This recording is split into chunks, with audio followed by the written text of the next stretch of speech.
Hi everyone, welcome to my YouTube channel. My name is Akin-Dada. I'm a technology consultant and a career coach.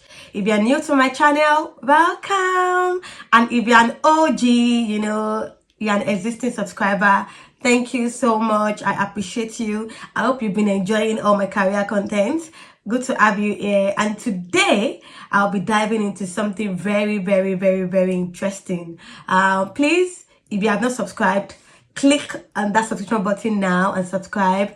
Drop me a like, comment, and tell me if you want me to discuss anything. I will definitely create time and I will do that. Thank you for being here, and see you soon.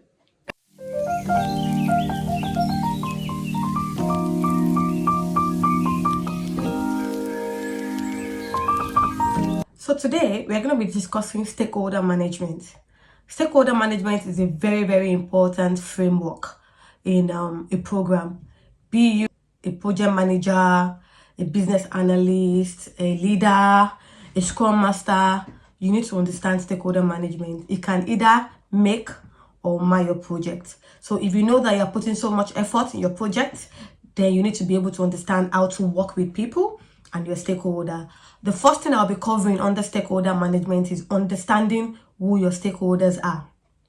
Who are your stakeholders and how critical are they to the project? Also, in understanding your stakeholders, you need to know where your stakeholders are. Are they internal stakeholders or are they external stakeholders? Because some stakeholders are within the organization. It could be head of IT, head of operations, senior this and senior that. They are internal. And some stakeholders are actually your customers. They are external stakeholders. They could be your suppliers. They could be the customers. They could be the regulators, So you need to understand the categories of stakeholders that you have and understand how important and how critical the stakeholders are to your project. In understanding how critical they are, you can use the RACI matrix. How is for responsible. So who are the stakeholders that they are responsible for the success of this project? A is for accountable. Who are the stakeholders that are accountable for the success of this project? C is for consulted. Who are the stakeholders that you need to consult before you have anything to do with a particular issue in the project? You have to let them know. You have to consult them in some things. So you need to know who those stakeholders are. And there's some stakeholders that you just have to inform. They require minimal effort. Just inform them of, oh, we are at this stage of this project, this is what is going on, this is what is going on. They don't really have so much to put into. So you need to understand that RACI matrix.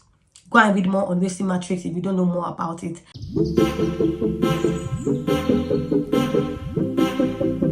The second point I'll be talking about is identifying those stakeholders. The first point spoke about understanding the stakeholders and understanding how critical they are to the program, and also understanding if they are internal stakeholders or external stakeholders. The second point is identifying those stakeholders. So using your stakeholders map the stakeholders, map them out. And the second thing after mapping your stakeholders out is understanding the power, interests, and influence grid. If you don't know about that, I think you should do more research on that. The power and influence grid, power, interest, and influence grid is very important. So the power interest grid shows you the stakeholders that have, maybe like high power, high interest, or high power, low interest, or low power, high interest. It makes you understand, okay, this stakeholder is very, very influential. It can, make some decisions. It can help us, escalate some issues. It can help us sort out some issues. So you need to understand the power and the interest grid. Very, very important in identifying stakeholders. So once you're able to identify those stakeholders, then you understand the power that those stakeholders have and the interest they have in that program. Some stakeholders have very, very, very, very high power, like high power. They can do like this and things will start working, things will start moving. But guess what? They might have very low interest in your project or your program. So the high power does not really work for you in the real sense because they don't have interest in that project. So that is why it is good to identify your stakeholders. And some stakeholders, they have low power, but they have high interest. And their high interest means they might be subject matter experts on that program. So for the program to be successful, you need them, you need their experience, you need their knowledge. So you need to understand and identify the stakeholders. That's the second point I'll be emphasizing on. If you're watching me to this point, make sure you're subscribed to this channel for more insights on career and workplace. And if you need a career coach, if you want to transition into tech, I'm here. Send me a DM or send me an email.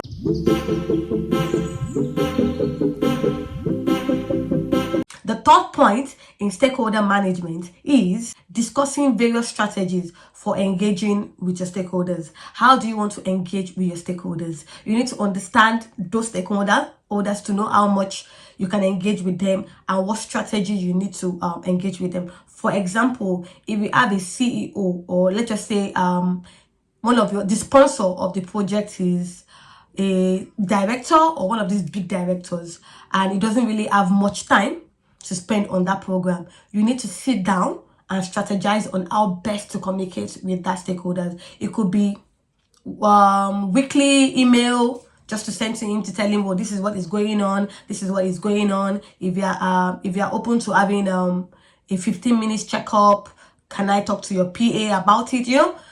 And some stakeholders are available, they are 100% on the project. If you need them by 8 a.m., they are there to talk to you. If you need them by 5 p.m., they are there to talk to you. But some stakeholders don't have that kind of time. So you need to sit down and discuss the strategies for engaging with your stakeholders, the communication strategies. How do you want to engage with them? One-to-one, a group call, email communication and all of that. So that's another way to, have a good stakeholder management, because if you are putting in calls in a director's calendar and he can't even make it, and every day he's seeing pop-ups, he's seeing notifications of a call, he's going to get irritated at a point, thinking, what's happening? Why is this person disturbing me? So you don't want to get to that point where your stakeholder that has high power and maybe that can help you influence some things is already getting irritated because he's seeing so many calls from you and is not happy about it. So please sit down, strategize, and discuss with the stakeholder. You can have an introduction call. Oh, hello, this and this. My name is this. I'm the project manager. I'm going to be the one, spearheading this project. How often do you think I can talk to you? What is your preferred mode of communication? Ask questions. They prefer it. Ask them how they want to be engaged and then take that onto board. Don't ask them questions. They tell you how they want to be engaged and then you start using some other form of engagement. Now, that is not going to be fine. So yes, sit down, strategize, discuss, and then have a communication plan in hand.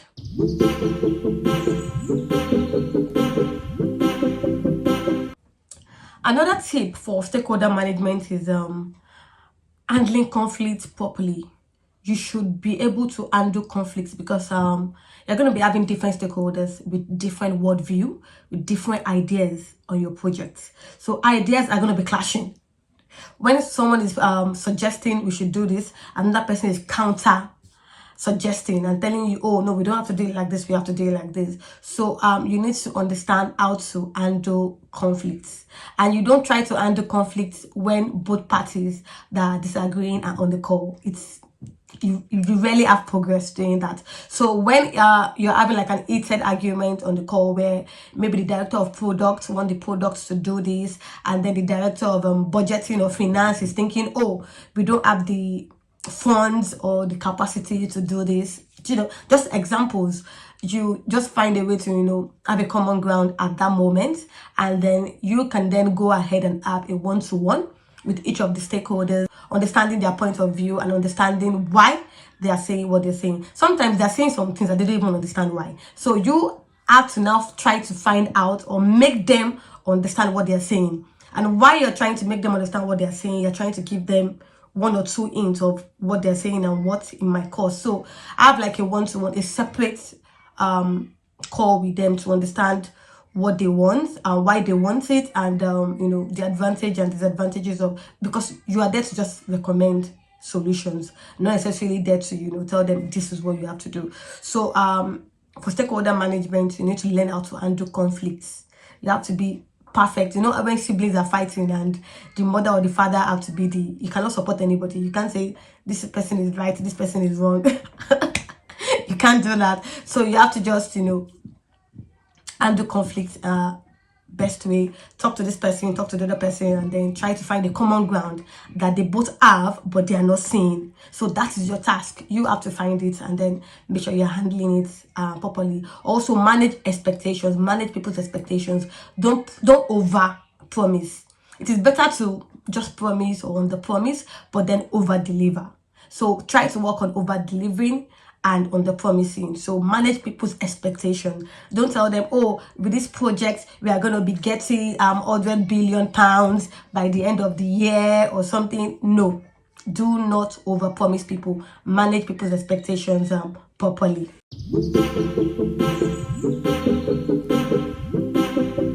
The last point I'm talking about is, how do you measure success when it comes to stakeholder management? How do you understand if you had effective stakeholder management on your program or your projects? You need to be able to know, because it's not just about, oh, everybody were good, everybody cooperated, everybody shared their ideas, and that's just it. No, measure your success. So you can have KPIs and you can have like a survey asking people how the stakeholder management was, what was done well, what needs to be done better. You know, KPI, set a goal for yourself at the beginning of the program, and at the end of the program, let the people on the program, the stakeholders themselves, let them be the ones to give you the feedbacks on how stakeholder management was done, how the communication strategies was done, if the expectations were, you know, what they expected, if there's something you could have done better to manage stakeholders the next time. So don't be afraid of feedback. Honestly, don't be afraid of feedback. Don't be afraid of criticism. It actually helps a lot. It has helped me a lot in my career. Like, be open to it. Nobody's gonna cut your head. You're just trying to learn and do more better. So that's what I think you should do. Measure your success. Don't just use, oh, it was fine, no. Get evidences. Your KPIs were there, your KPIs were set. So get feedbacks and get evidences of what was done and what can be done better. And when I said KPI, I meant, you know, KPI for stakeholder satisfaction and engagement. So you can ask them, how satisfied are you? Very satisfied, somewhat satisfied, you know, all those measures. So put them down, and then people who are going to do a survey, send it out and get responses and work on those responses. So have you ever had stakeholder management? Have you managed stakeholder in your project? Have you had any difficult stakeholders? How did you handle that? What was it? Were you scared? And what really helped you overcome that fear? And how were you able to come out of that? You know, share.